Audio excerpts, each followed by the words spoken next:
Bonjour, je suis Thomas Dufourneau, directeur associé au sein de l'agence de chasse de tête Mushroom Conseil, et je vais m'attacher aujourd'hui à vous donner quelques conseils afin de bien réussir un entretien de recrutement collectif.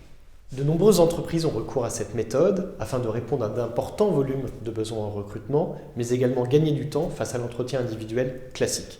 Il existe deux grandes méthodes. L'entretien collectif sous sa forme la plus simple, qui consiste à se faire succéder les différents candidats dans la présentation de leur parcours et de leur motivation, sous l'œil critique des recruteurs, mais également sous une forme plus élaborée, qui consiste à soumettre les candidats à une mise en situation professionnelle au sein de laquelle ils devront débattre, partager leurs idées et remporter l'adhésion. Il est avant tout important de bien se connaître afin d'adopter une attitude sincère. Forcer sa nature ou jouer un rôle est la meilleure façon de louper son entretien. Il faut donc identifier quel est son rôle au sein du groupe, tout en composant avec son principal trait de caractère.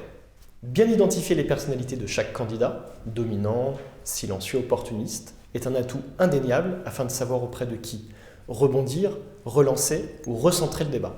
Une erreur assez classique et à éviter absolument en entretien collectif est celle de vouloir briller et d'imposer ses idées à tout prix. En outre, il est en effet important de réussir à se démarquer en défendant ses positions, mais à partir du moment où cela se fait au détriment des opinions d'autrui, vous risquez d'être identifié par les recruteurs comme quelqu'un de peu enclin à l'écoute et certainement peu enclin au travail d'équipe.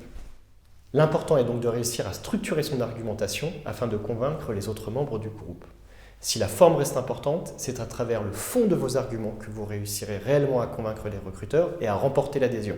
Il s'agit aussi de montrer de l'intérêt pour les arguments avancés par les autres membres du groupe, tout en structurant son propre propos de manière solide, claire et constructive.